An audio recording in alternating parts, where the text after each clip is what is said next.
I'm Bill DeFoy with the Heritage Media Group. Joining me right now is my partner in crime, Paul Montgomery, who works typically on the other side of the camera, but today we're here to talk about an upcoming event.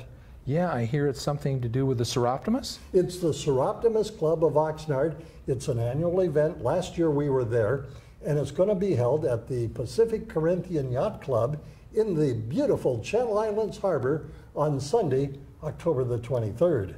Yeah, if I'm not mistaken, the Pacific Corinthian's right there at the corner of Harbor and Channel Islands. You can't miss it, and if you go over the bridge into Oxnard, coming out of Ventura, you've gone too far, you've missed it, because it's tucked underneath the bridge. Ah, okay. So the event is called Bras for a Cause, and it makes people more aware of a real serious problem throughout our country with women primarily, although men can suffer from breast cancer. Ah. October, as you know, Paul, is, it's Breast Cancer Awareness Month.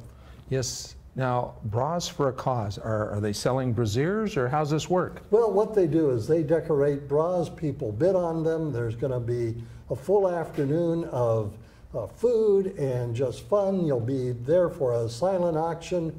It's going to be a lot of fun. We were there last year, had a ton of fun. Yes, in fact, a lot of people that are very involved with the community are at this event and sponsor it. It was a great cause last year, so I look forward to it this year as well. So you'll have the contact information at the bottom of your screen, and we look to see you at Bras for a Cause on Sunday, October 23rd at the beautiful Pacific Corinthian Yacht Club.